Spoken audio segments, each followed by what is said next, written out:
After 28 years of marriage, I overheard my wife laughing with her sister on speakerphone. She said, "He still thinks I married him for love. He was just a stepping stone till Mark came back." That night, I didn't say a word. What happened next was rather unexpected. I will tell you everything. First, let me quickly thank you for your continuous support. This means a lot to us. If you enjoy the stories we share, kindly subscribe to this channel. It will be great if you can leave a comment on which city you are watching from. We might just give you a shout out in our next story. Today's special shout out goes to Sam Bennett from Florida. We are glad you enjoy our stories.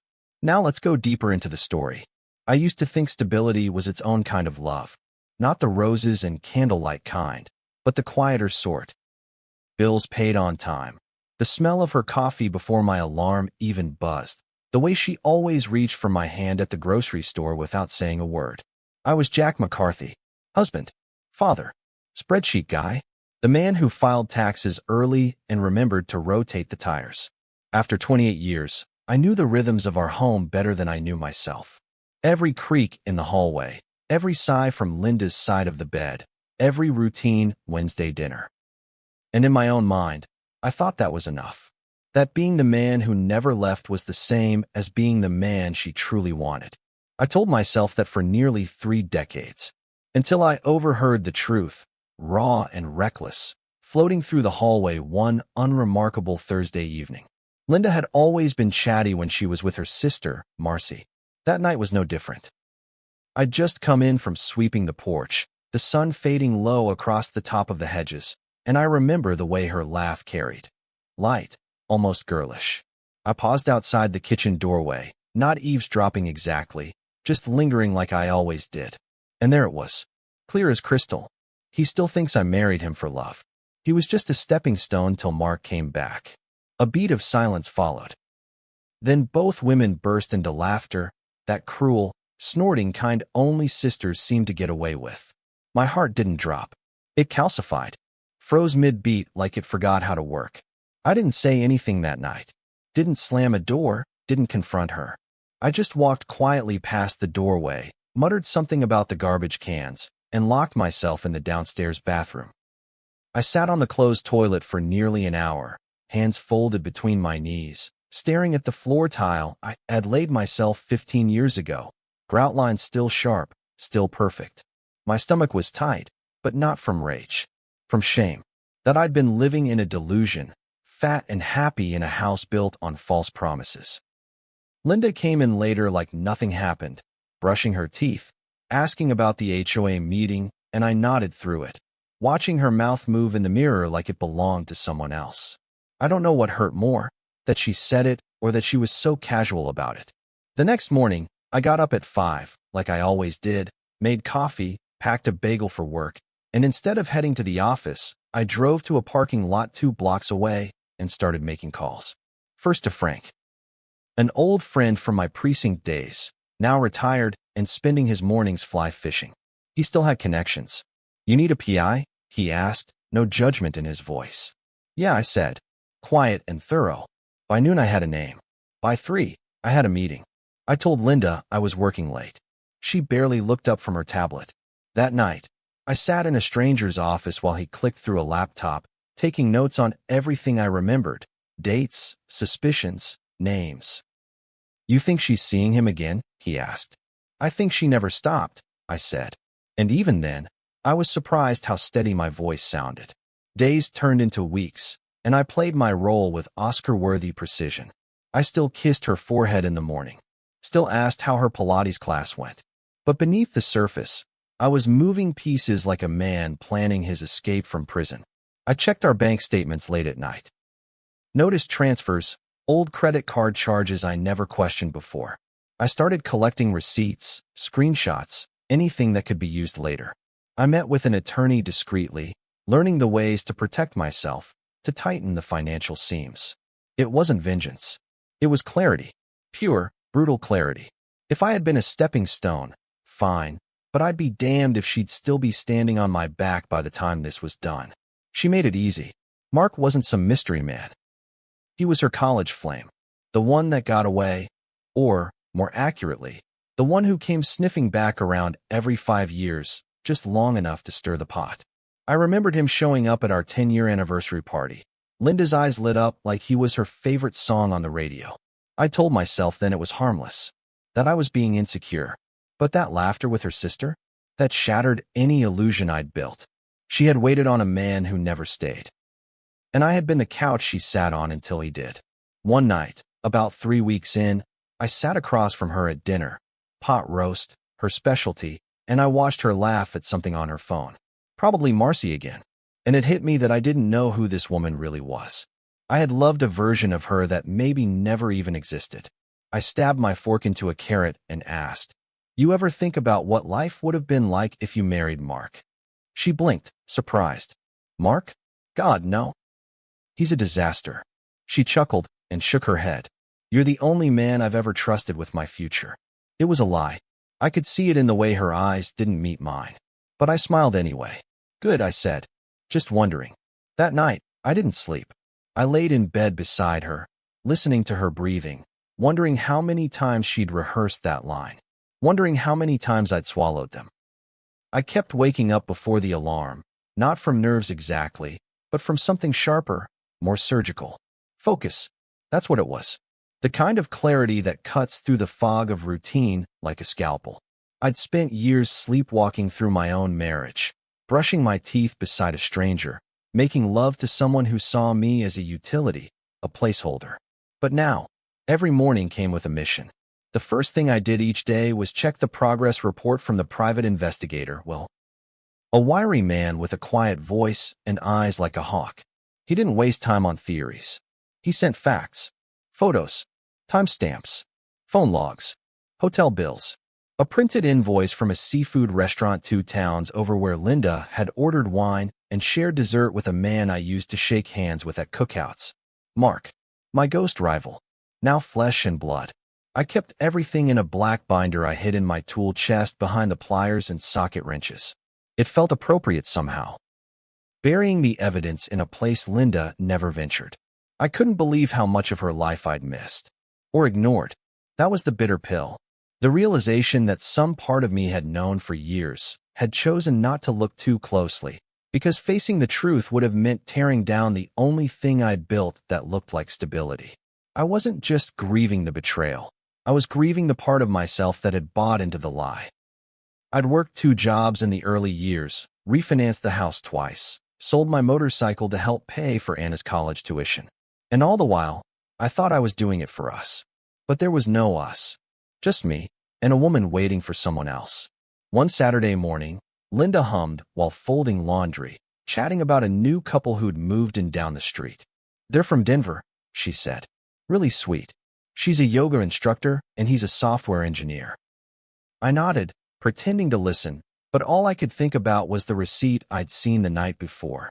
2 glasses of wine, grilled scallops, and a slice of lemon tart, all signed by Mark's name, charged to a card that had once been under our joint account before she quietly moved the funds. She'd used my labor, my faith, to finance her lies. That's when it shifted inside me. The anger wasn't explosive. It was cold, dense, like lead poured into my chest. I started preparing the legal side next. I met with a divorce attorney named Carolyn, sharp as a tack, no nonsense, with a voice like sandpaper and steel. I liked her immediately. "You don't want revenge," she said after I laid out the binder. "You want freedom." I nodded. "Then let's play this smart," she added. Over the next 10 days, we mapped it all out. Asset transfers, ownership claims, a financial shell game that left me with the house, the retirement accounts, and everything Linda had grown too complacent to question. I changed beneficiaries, moved funds, and began documenting every interaction. Not once did I raise my voice. I couldn't afford the theatrics. I needed precision. Frank came over one evening, sat on my back porch with a 6-pack, and didn't say much at first. He was the only person I'd confided in, the only one who wouldn't try to convince me to talk it out, pray on it, or forgive her in the name of decency. "You sure about this, Jack?" he asked finally. "There's no coming back." I took a long sip of beer before answering. She made that choice for both of us when she laughed about me like I was a damn fool. He nodded slowly. "Then make it count." He left me with a single name, someone who could help me move a few final assets quietly. In the middle of this, Anna came home for a visit. She just graduated from law school, all pride and nerves bundled into a young woman who still called me Daddy when she forgot herself. I tried to keep things normal. Grilled steaks, movie night, even took her to the old lake where we used to fish when she was little. But she noticed. "You're off," she said one night, eyes narrow. "Everything okay with you and Mom?" I paused, searching her face for the right response. She looked so much like Linda in the eyes it made me hesitate. "Just tired," I said. "Work's been a lot." She didn't push, but her gaze lingered.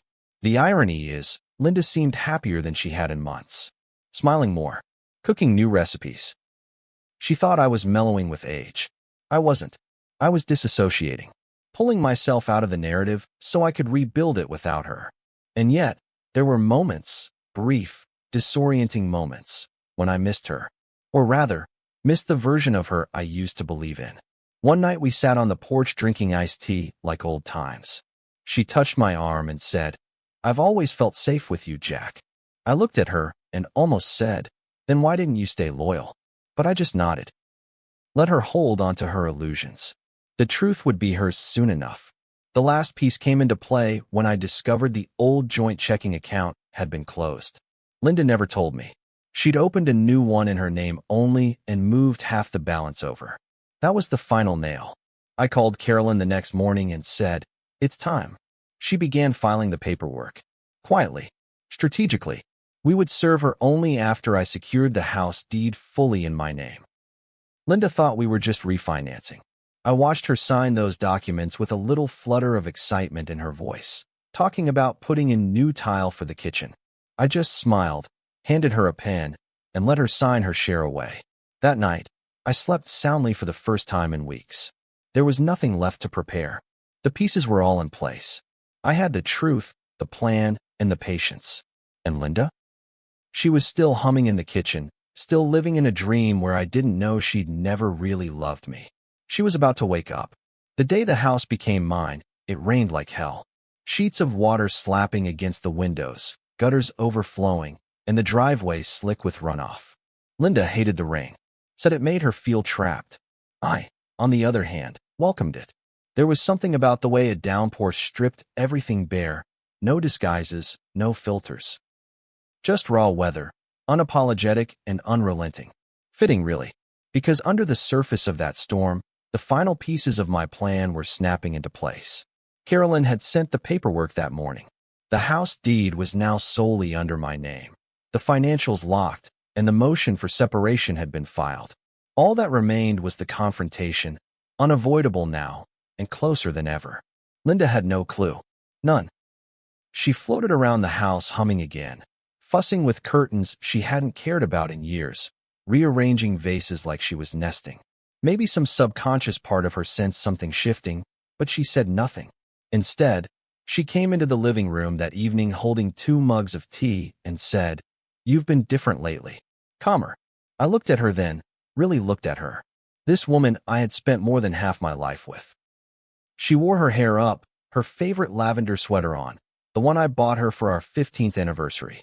She smiled at me like we were still that couple, still whole. It was almost impressive how easily she lied to herself. "Just focusing on the important stuff," I said. She nodded, completely unaware that she was about to lose everything. The PI sent me one final update that night. A photo, grainy, taken from a distance, but unmistakable. Linda in her gym clothes, slipping into Mark's car. A red BMW with dealer plates. They drove to a hotel just off Route 38. The timestamp was 3:12 p.m. I stared at the image for a long time, not out of shock. I was well past that, but because of how ordinary it looked. No drama, no guilt, just 2 people picking up where they left off, as if the last 3 decades of my life had just been a speed bump in their love story. My hands didn't shake. I didn't punch a wall. I just quietly clicked save, printed the photo, and slipped it into the binder under a fresh tab labeled Final Nail. The following morning, I sat at the breakfast table watching her scroll through her phone, a faint smile playing on her lips. She was probably texting him. The image of it used to burn. Now it just hardened me. I'm thinking we should go to the cabin this fall, she said without looking up. Just you and me. Like we used to. I stared at her. The audacity. Yeah, I said finally. That sounds like a great idea. I took a sip of coffee and almost laughed. The gall it must take to sleep with another man and still talk about romantic getaways with the husband you no longer love. But even as I hardened myself, I wasn't immune to the weight of it. I'd spent decades protecting this woman, honoring her, holding space for her dreams, even the ones she never dared say out loud. And now I was watching her collapse into someone unrecognizable. Or maybe I was just seeing clearly for the first time. The hardest part wasn't losing her. It was realizing I never had her to begin with. The intimacy I thought we shared had been one-sided. Every sacrifice I made had been unreciprocated. I had been her provider, her rock, but never her heart. I confided in Frank again that night. He came by with a pizza and a six-pack, same as before, and we sat in the garage with the door cracked, watching the rain ease into mist. She thinks we're going to the cabin, I said. He raised an eyebrow. You tell her yet? I shook my head. Tomorrow. He was quiet for a moment, then leaned back in the folding chair. You gonna show her the pictures? I nodded. I want her to see what I see. No more pretending. He exhaled slowly. Just be ready, Jack. People like her. When you pull the rug out, they don't fall quiet. They claw. I knew he was right. I was bracing for it. That night, Linda walked into the bedroom wearing the old robe I'd bought her in Charleston. She curled up beside me, laid her head on my shoulder. I don't say it enough, she whispered, but I appreciate everything you do. Her voice trembled slightly, like part of her did know. But I didn't respond. I just stared at the ceiling, waiting for sleep to come. It didn't. My chest ached, not from sadness, but from the pressure of carrying so much truth in silence. I wasn't being noble. I was being strategic. And in the morning, the mask would come off for both of us. The next day was a Tuesday, unremarkable to anyone else. But to me, it was the finish line. Carolyn called to confirm the filing. The documents were ready to serve. And Linda? She was in the kitchen making pancakes, humming to herself. I stood in the doorway, watching her like I was watching a stranger break into my house and make themselves comfortable. You got a minute? I asked. She turned, spatula in hand, face still soft. Sure, what's up? I held up the manila envelope. This is for you. She wiped her hands on a towel, took it, and started reading. I watched the color drain from her face like someone pulling a plug. Jack, what is this? It's everything you've earned, I said flatly, and everything you've already thrown away. She opened her mouth to speak, but I raised a hand. Don't lie. Not again. I know about Mark. I know about the hotel. The credit cards. The stepping stone conversation with Marcy. I know everything. Her face twisted. Anger, confusion, fear, all crashing together. Jack, wait. But I was already walking away. You can stay with your sister until you figure things out, I said over my shoulder. You're not staying here. Not anymore. I'd always thought of anger as something loud, shouting, doors slamming, fists through drywall. But real anger, the kind that's aged and fermented over years, it's quieter. It's surgical. It knows where to cut and doesn't hesitate. That's the kind of anger I carried as I watched Linda fumble through the divorce papers in the kitchen, the manila envelope trembling in her hands.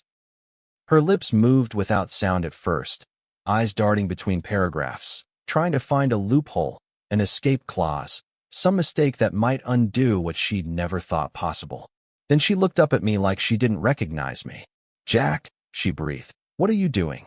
I leaned against the counter, arms crossed, not angry in the traditional sense. Just done. I'm doing what you should have done years ago. I'm choosing honesty. Her mouth opened again, probably to deny it all, to spin some half-believable tale about how I misunderstood, how the pictures weren't what they looked like. But I held up a finger. Don't, I said calmly. Don't insult both of us. I pulled the binder from the drawer beneath the microwave, the one with the receipts, hotel invoices, credit card logs, and the grainy photos of her with Mark. I laid it on the table with a deliberate motion, then pushed it toward her. Start with tab 3, I said. That's the one from last week. She didn't touch it, just stared at the cover like it might explode. You went through my accounts? Her voice was rising now, hysteria creeping in around the edges. You spied on me? I laughed, quiet, bitter. You called me a stepping stone, I said. You think you get to be offended? Her eyes filled then, and for a brief moment, I saw the woman I married. Not the manipulator, not the liar, but the young girl I met in college. Terrified, cornered. But it passed. I knew better now. Her tears weren't for me. They were for her comfort, her image, her control. It wasn't what you think, she whispered. It never meant. It meant enough to sneak around. I interrupted. Enough to reopen a door you promised was shut. You stayed married to me for stability. I was your insurance policy. I stepped closer. Well, congratulations. Policy's been canceled. She clutched the counter, the color drained from her face. Please, she said, and her voice cracked. Don't do this. We can fix it. I was confused. I didn't know he was going to come back around, and that's the thing. I snapped. You were waiting for him. This whole time. I was plan B.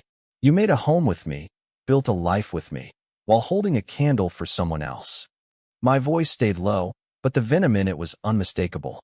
She fell into a chair, looking small, defeated. It was stupid, she said, softer now. I got lost. Mark is a fantasy, Jack. You're the one who's real. I let the silence hang there for a moment. You're right, I said. I am real, and I deserve someone who chooses me. Every day, not someone who's just biding time. She started to sob then, loud, ugly sobs that echoed through the kitchen. For a second, I almost felt sorry for her. Almost. But then I remembered the sound of her laughter that night on the phone with her sister. That dismissive, mocking sound. You can stay with Marcy, I said flatly. Take whatever you can carry. The rest stays. The move was swift. She packed that night, bags thumping down the stairs like punctuation marks on the end of a crumbling sentence. I didn't help.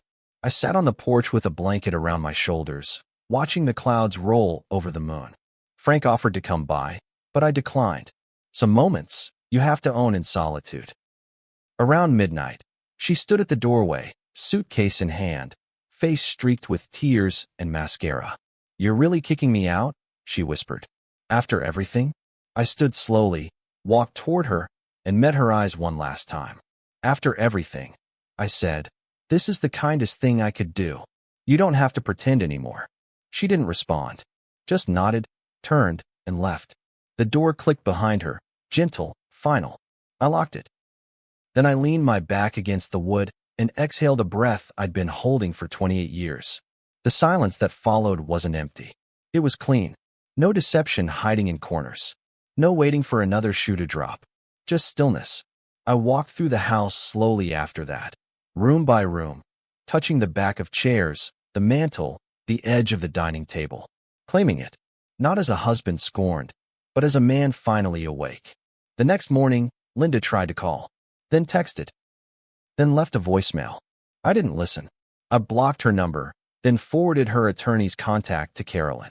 That was the deal now. All communication went through legal channels. I wasn't playing emotional games. She wanted to dance with ghosts. Let her do it somewhere else. I spent that Saturday fixing the sink in the guest bathroom and repainting the hallway upstairs. Not because it needed it, but because I needed it. Every brushstroke was a step forward. Every repair a declaration. I'm still here, and I'm rebuilding without you. Anna showed up unannounced a few days later. She'd heard something, probably from her aunt. She stormed in, eyes wide. What's going on? Mom's at Marcy's crying, and nobody's telling me anything. I sat her down, explained it all. Not the gory details, but enough. Her face twisted into disbelief, then anger. Are you sure? She asked. Dad, this is huge. I handed her the binder. Read it, I said. She didn't want to, but she did. And when she finished, she just sat there, blinking, stunned. She used you, she finally whispered. All these years, I nodded slowly. But not anymore. The first wave of fallout didn't come from Linda. It came from Marcy. 2 days after Linda moved in with her, I received a string of voicemails, each one angrier than the last. The first was performative, dripping with pity. Jack, I think you're making a huge mistake. Linda's been under a lot of stress. This thing with Mark. It wasn't serious. The second was venomous. How dare you throw her out like some stranger? You're not a saint, Jack. We all know you're cold. You're the reason she looked elsewhere. And the third was a mix of pride and threat. She'll be better off without you. Mark's already been reaching out. I didn't return any of them. I didn't need to. Let them twist the narrative however they wanted. I wasn't interested in winning a popularity contest. I was only interested in my peace and keeping what was mine. But Marcy wasn't content with just harassing my voicemail. She took it to social media. A vague post at first, something about men who pretend to be noble but are cruel behind closed doors. Then a more pointed one. After 28 years, a woman deserves more than to be discarded like garbage. Mutual friends started texting me, asking if everything was okay. Even the neighbors started whispering. Linda had spent years cultivating the image of a devoted wife, always smiling at block parties, always dropping off banana bread at the holidays. People liked her, but slowly, the whispers began to shift. Someone spotted her with Mark in the parking lot of that same hotel again, this time not hiding, just smiling like they'd never broken a rule in their lives. And that's when the tide began to turn. Anna, God bless her, handled it like a professional. She called me after seeing Marcy's posts. "Do you want me to say something?" she asked. "Because I will. That woman has no right." I told her no, let people draw their own conclusions. "We've got the truth on our side," I said. "Let the lies burn themselves out." But a few days later, she posted anyway. Just one sentence. "My father is the kindest, most loyal man I've ever known, and anyone who questions that doesn't know the full story." The comments blew up. Half were supportive. The other half, predictably, circled back to Linda's defense. But it didn't matter. My daughter believed me. That was enough. Linda, meanwhile, wasn't faring as well. Mark didn't move in. He didn't propose. He didn't even commit. She'd bet her entire future on a man who'd already failed her once.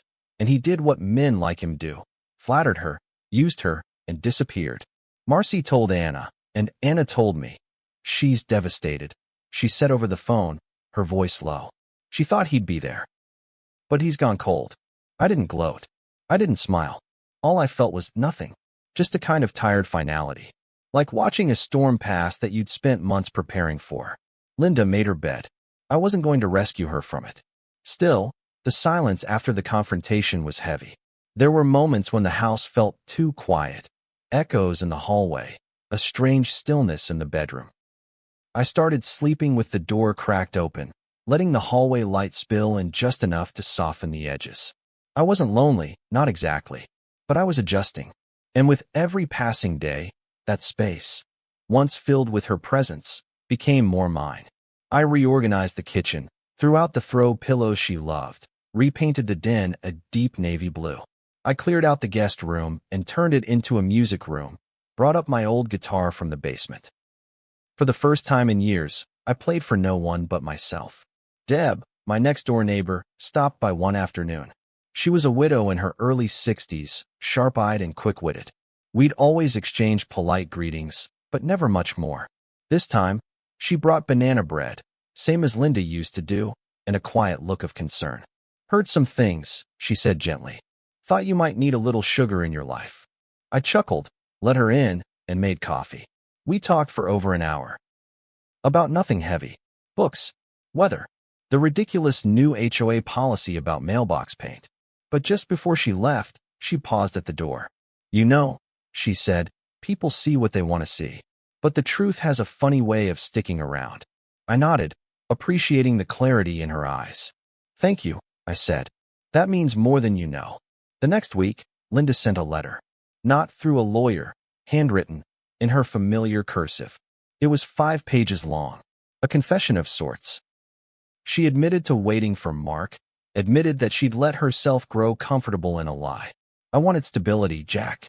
And you gave me that. You gave me everything. I just didn't know how to appreciate it." She asked for forgiveness. Asked if we could talk. Not to fix anything, just to understand. I read it 3 times before folding it back into the envelope.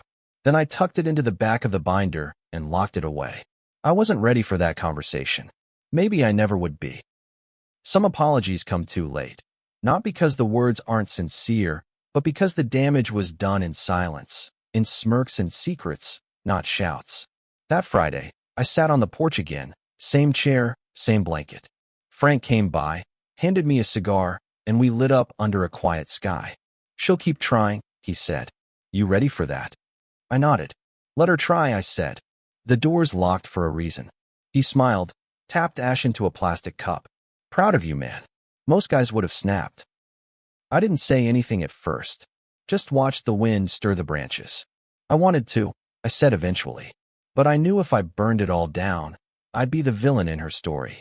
This way, I'm just the man who left. And that was exactly who I was now. 2 months after Linda left, I walked into the hardware store for deck stain and came face to face with Mark. He stood in aisle 6, looking over a display of cordless drills, acting like a man with no enemies in the world. He saw me before I saw him, and when our eyes locked, he hesitated, just for a second, but it was enough. Enough for me to know he didn't expect to be held accountable. Men like Mark rarely do. They show up, disrupt lives, chase fantasy over commitment, then disappear the moment things become real. But I didn't walk away. I kept going, straight down the aisle, and stopped 3 feet from him. He shifted his weight, cleared his throat, and offered a weak smile. "Jack," he said, like we were old college friends. "Wasn't expecting to see you here." I stared at him, not blinking. He looked smaller than I remembered, thinner. His clothes expensive but careless, like he'd dressed in a rush to impress someone and had already forgotten why. "I bet you weren't," I said calmly. He chuckled nervously. "Look, I don't know what Linda told you. You don't have to," I cut in. "I know enough. You were the fantasy. I was the insurance." He winced, but I wasn't done. "She waited for you, built a life with me while holding a door open for you in her mind. And you? You walked through it, played the part, then vanished." Again, he tried to interject, but I raised a hand. "I'm not here to fight. I just wanted to say thank you." He blinked. "Thank you." "Yeah," I said and smiled. "You saved me from another decade of pretending. You made it impossible for her to keep lying. You gave me my life back." He didn't respond. Just stared at me like he wasn't sure if I was mocking him or genuinely grateful. I turned and walked away, the weight on my shoulders lighter than it had been in years.